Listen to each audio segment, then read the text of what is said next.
Welcome to the Armani Talks YouTube channel. I'm your host, Armani Talks. In this channel, I'm covering communication skills for you to level up your way with words and become much more articulate.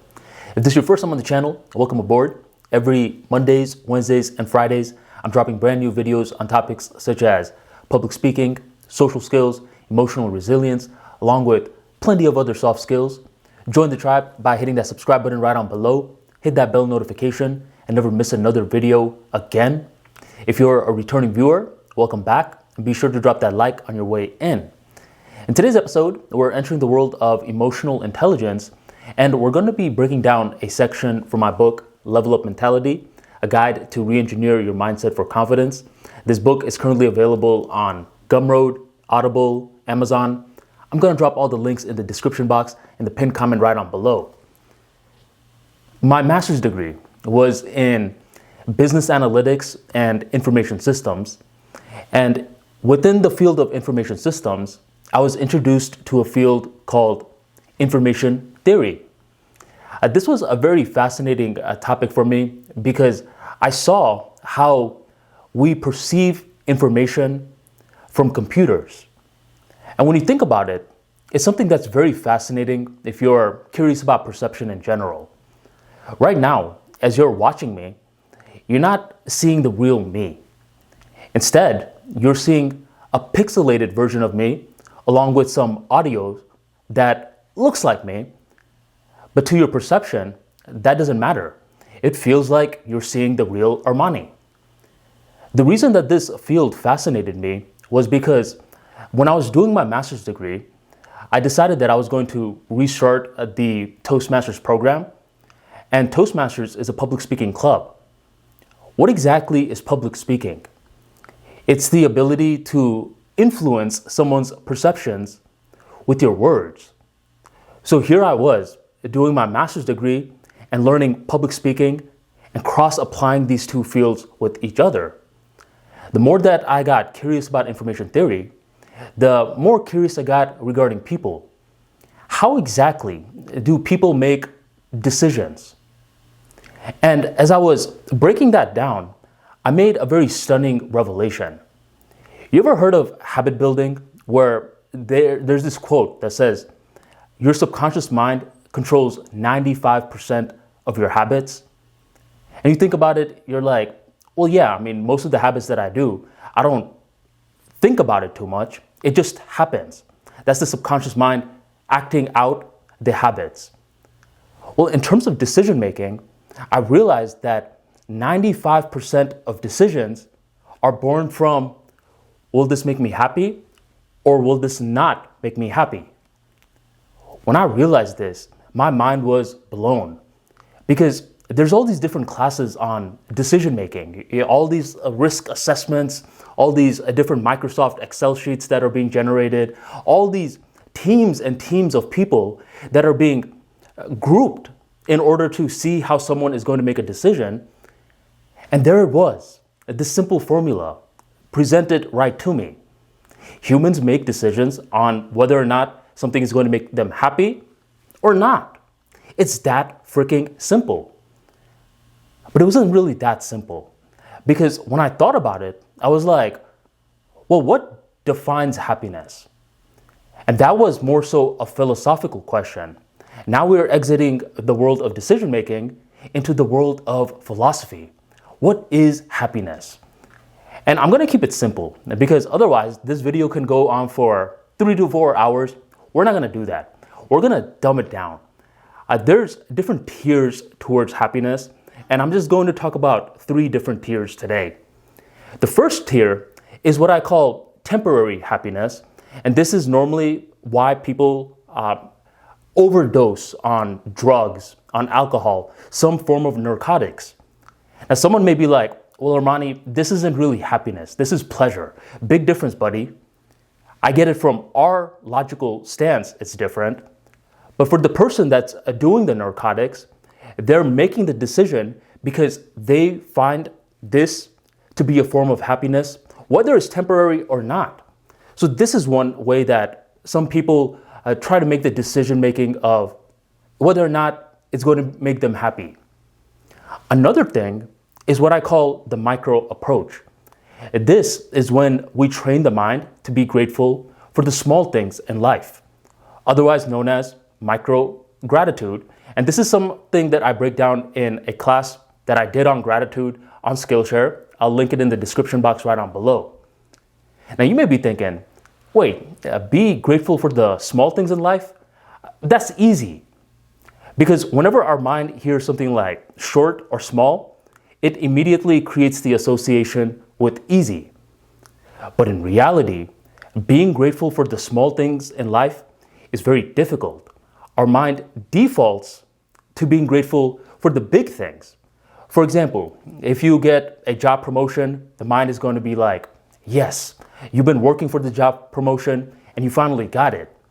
You get the master's degree that you've been working years for. Yes, I got the master's degree.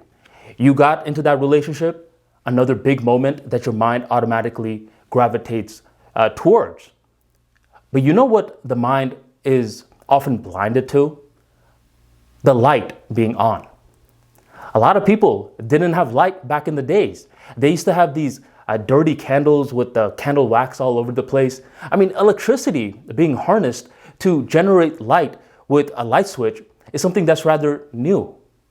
But until I brought it up, you're probably like, oh, well, yeah, I mean, that is pretty cool now that I think about it. This was something that is small. So training the mind to acknowledge the small things is a mental workout, and it requires cognitive effort in the beginning stages. The beauty is if you can train your mind to be grateful for the small things in life, then being grateful for the big things is an autopilot act, while the opposite is not always true. So this is the second path towards happiness. Now the third path, this is something that may be a tad bit controversial. This is when the person who is looking to be more happy pursues risk. Now before you turn this video off, risk is not a bad thing. If you read any of these constitutions from a lot of these big organizations, they never say that you have the right to be happy. They say that you have the right to pursue happiness. Now, to pursue happiness, I believe a level of risk should be baked into the principle. However, a lot of society, a lot of the rules nowadays is trying to take away the risks. They're like, well, let's shelter these people. The more risks that we take away, the more safety that we give them, the happier they will be. Unfortunately, that's not proving to be the case.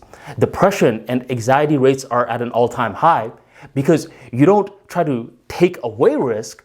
You want to educate someone the difference between a reckless risk and a strategic risk. What is the difference, Armani? I mean, they sound like the same exact thing. A reckless risk and a strategic risk are predominantly separated due to information. Allow me to give you an example. A reckless risk is me putting on a blindfold and driving a car. That's not even a reckless risk. It's just me being an idiot. But if I flip the context, let's say I'm someone who has been preparing, putting on a blindfold and driving, and I've been working on my hearing in a certain space where now it's more so a strategic risk because there's information baked in. For the most part, though, no one really does that. I mean, I'm trying to highlight that this is a reckless risk. On the other hand, Jeff Bezos dropping out of his high prestigious corporate job because he saw that internet usage was on the rise. And he also made the analysis that there were so many books since its advent for mankind that physical retail stores were having difficulty having all the books under their umbrella. And Jeff Bezos is like, how about I get these books and I sell them on the internet? That is a strategic risk because he did his due diligence beforehand before pulling the trigger. This sort of strategic risk is what ultimately leads to happiness. The reason why is because conquering strategic risks, better yet, spotting them in the first place, requires a certain level of competency. And the process of working on this strategic risk gives the human being purpose. As they are having the purpose, as they are pursuing this goal, they're going through a lot of ups and downs along the way. nothing, especially a complex system, is always going up. That's just not realistic. In the complex system world, things are a tad bit difficult, but this is building character. Imagine if I come up to you and I'm like, hey, Jonathan, did you know that I went to grab my mail today? You're gonna be like, okay, you went to grab your mail. I mean, what's so special about that?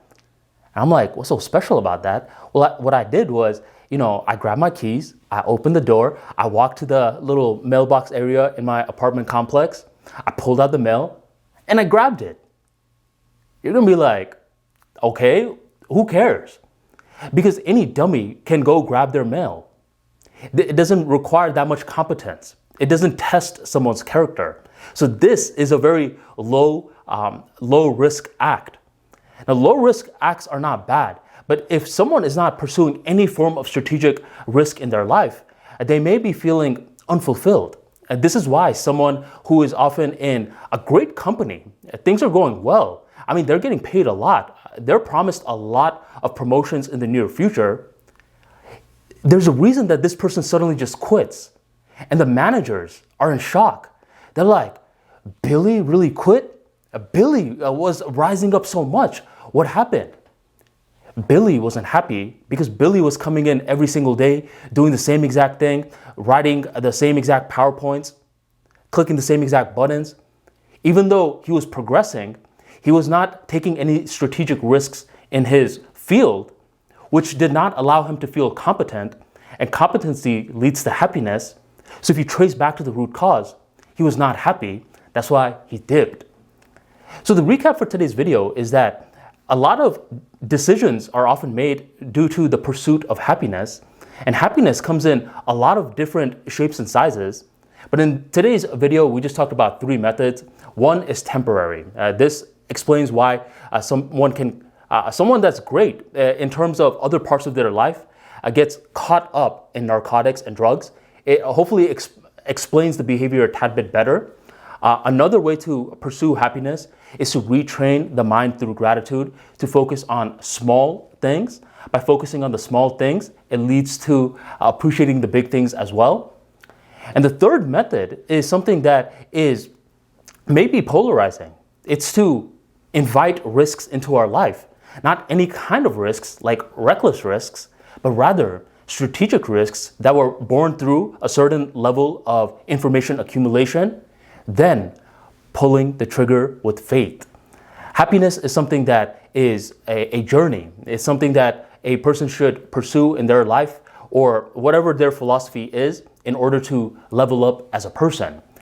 If you want to understand more about emotional intelligence and you want to understand it in a very logical sort of way where it's not too fluffy, too ambiguous, too packed with empty motivation, then be sure to check out The Level Up Mentality, a guide to re-engineer your mindset for confidence.